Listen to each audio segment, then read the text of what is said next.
Hey everyone, welcome to another top 10 list. This week's top 10 list is still a continuation of the top 10/20 notes with stories. So, notes with stories.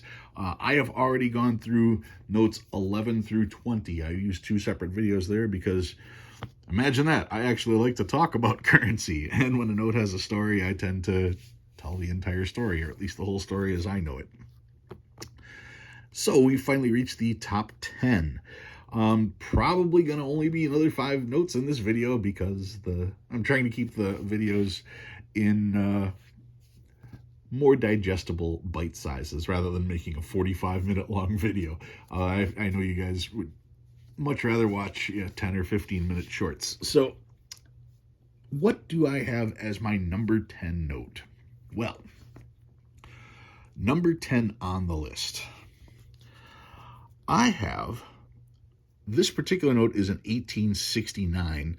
These were also done in 1880, 1891 as well, if I remember correctly. 1869 $10 note. This particular one is a treasury note, $10 treasury note. Now, what makes this so cool, aside from being a rainbow, this was 1869 was the only year that they did rainbows, but this one uses the same faceplate, just a different color background. What am I stumbling over? Okay, what I'm getting at is this particular note is known as the Jackass Note. Why is this called the Jackass Note? Well, on this particular note, you can see they use this cool picture of an eagle down on the bottom.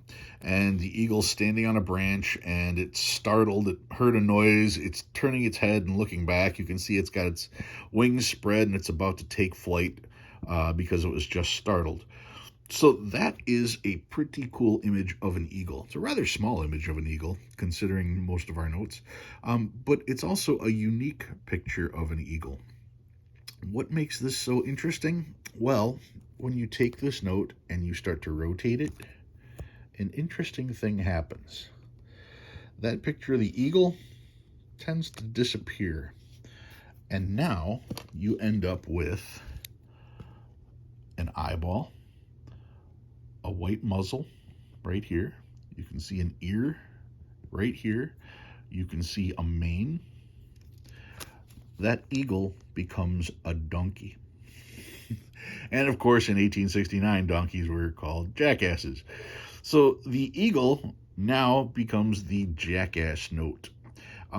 Not known if this was done intentionally or not. However, once you see it, you cannot unsee it. So once you see that this is a donkey, even if I turn it over like this, I still see an upside down donkey because I've seen that for so long. Yes, I can squint and figure out the eagle portion of it, but to me, that will always be a donkey.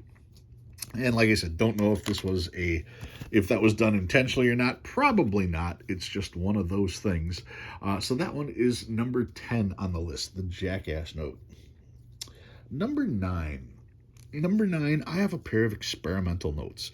Now, these were from the 1935A series. You can see they're both 1935A. And what was going on here was the government decided they were going to try to put a new coating on the paper, and they wanted to see how well that coating worked. They wanted to see the average wear and tear on a note. So what they did was they took roughly 1 million notes. These were all printed in one day, by the way. They printed 1 million notes, and they put an R on them. And these were regular notes. Nothing special about these notes at all. They simply put the R on there so that these would be their example notes. This is how good our bills normally last. And they figured if we put 1 million of them in circulation for a little while and then pull them, we will be able to see the difference in the notes on average, different wear patterns and stuff like this. So the R note was the control note. This was how they had always done notes. So then they came up with a different coating for the paper, and this note has the special coating on the paper. So they put a small S on these notes. Now, once again, the thought process was, we'll just throw 1 million of these and 1 million of these in circulation, and then we'll pull them all in a few months, and we'll compare wear patterns and see if these notes on average hold out better than these notes. Well, the problem is they used that bright red R and that bright red S, which means people noticed. People saw these right away, and people treated these notes differently. In fact, when it came time to collect these notes, they weren't getting very many of them because people saw these and they thought they were neat, so they saved them. Um, because of that, they never got any of the results they were trying to get, and the entire idea was just scrapped. So these are the R and S silver certificates from the 1935 A series, the experimental series that wasn't. In theory, it was a great idea, but if you're going to do something this bold, people are going to notice, and that's going to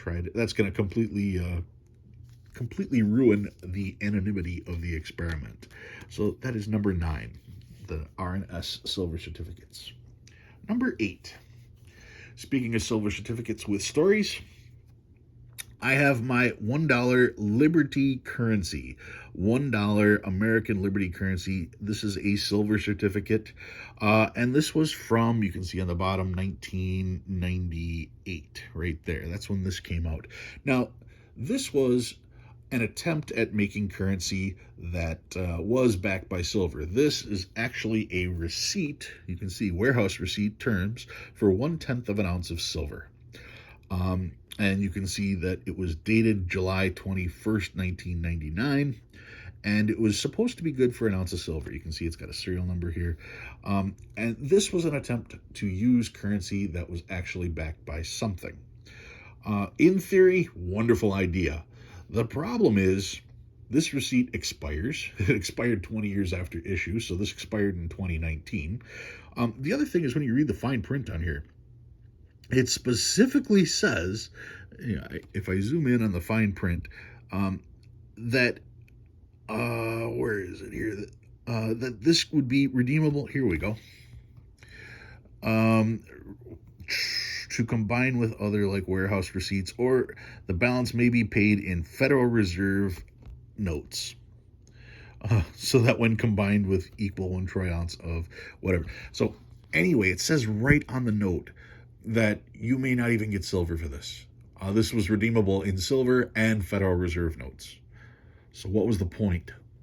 if the whole point was Federal Reserve notes aren't worth anything, silver is the only thing worth anything, so we're going to make these silver notes that are good for silver or good for Federal Reserve notes. So that's just a huge fail.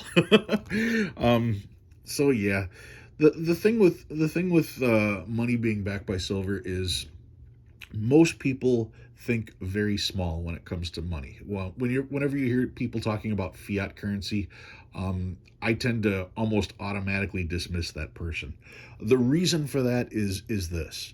I don't care what you think our money is worth. Okay? 75% of United States currency is outside of the United States. So let's understand that. Okay? For every dollar of U.S. currency produced, 75 cents of that dollar is floating around outside the country. There are countries that have stockpiles of our cash. The $100 bill, there are more $100 bills outside this country than inside this country. There are banks all over the world that use our currency to back their own currencies.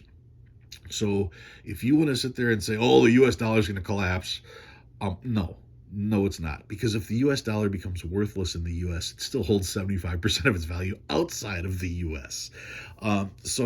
No. Anybody that's saying our currency is useless and worthless, and anybody trying to talk you into that is trying to sell you something. Probably silver. They're probably trying to sell you silver. That would be my guess right there, because what any of us individuals, especially in this country, think of our currency is nothing compared to the way the world views our currency, and that's where the actual value comes in. It doesn't matter what you think our money is worth. It matters what other countries think our money is worth. That's what gives it value. And with, like I said, 75% of the stuff we produce being outside of this country, that pretty much tells you what the world thinks of our country. So no, the dollar is not going to collapse. Stop telling that to people. All right.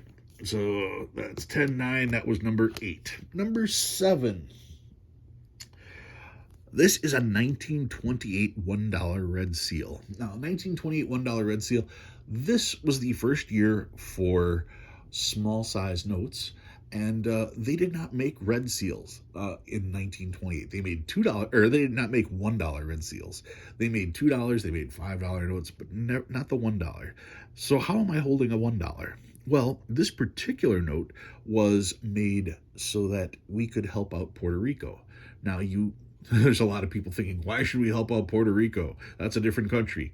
Well, no, that is a U.S. territory. So when someone turns to someone who's of Puerto Rican descent and says, go back to your own country, well, the person who said that's a moron, because Puerto Rico is part of America. Kind of like Hawaii at the exact same time, to be honest. In 1928, Hawaii wasn't a state. It was still an American territory, though. Kind of like Guam. Anyway, so to help out Puerto Rico with circulating currency, they printed a bunch of these. These were only distributed in Puerto Rico. So the $1 notes, $1 red seals, that is the only place you're going to find them.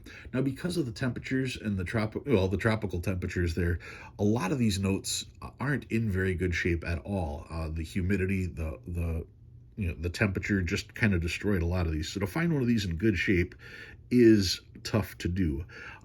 That is why this particular one, you can see it's also the funny back, and you can see the price that they are asking on there. Funny backs, once again, they got their nickname after the fact. It's because this was the currency that was being used when the game Monopoly came to be, and the designers of Monopoly just turned to American currency to come up with the idea for what their currency should look like. So it looked like fake money to us, but at the time, that's what all the money looked like. Anyway, this is the 1928 red seal, only made for distribution in Puerto Rico, so tough note to get. That is number 7. And number 6 for this week? Number 6, I went with my $5 baby bond. This was a Louisiana bond. Now, after the Civil War, the southern states didn't want to use federal United States currency. They wanted to make their own currency. They didn't want anything to do with the U.S. per se. They wanted to prove that they were still good enough to not have to depend on the federal government, even after just losing the war, even after fighting a war about all this stuff. And if they wanted to use their own currency, the U.S. said, fine, you can use your own currency, but we're going to tax it. So to get around the tax, some of the southern states, this one is Louisiana, decided to come up with bonds. And instead of selling currency, or instead of issuing currency, they would issue bonds. And you can see they have the coupons here for interest to be paid out on the bonds. But they would use these like currency. Now, because it wasn't currency, there was no tax to be paid. Now, if you're going to try to undermine the government and do something sneaky and get away with it, that is probably something that makes you a little untrustworthy. Which is ironic because Edward Burke, the signature that's on here, he is the one who came up with this particular idea. And what he did was, he had all these printed, and he was all set to distribute them, but he printed up an extra $200,000 worth of these and kept them for himself, basically making these bonds useless. Now you can see that there were, I believe, 7 coupons. I don't have it on the back. No, there was 11 coupons that could be used for these particular bonds. And just about all of the bonds that you'll find still have at least 4 of these coupons left. That's because at this particular point in time is when they discovered the creator of these bonds had swindled them out of $200,000. He was able to cash out the bonds, took the money to South America, and was never seen again. Because he had done that, and because he was the one that printed the bonds in the first place, there was no way of telling which bonds were still good and which ones were the fakes, because they were identical. That made all the bonds useless. So, when you turn to a con man to try to avoid taxes and you get conned, you shouldn't be surprised. So that is number 6 on my list. If you learned anything new this week, go ahead and hit that like button. If you like what you see and you want to see more, please subscribe. I love reading all your comments. Just want to say thank you once again to Edwards Hobbies for coming up with this idea. Next week, you'll see the top 5 notes with stories. So have fun, guys. I'll see you next week.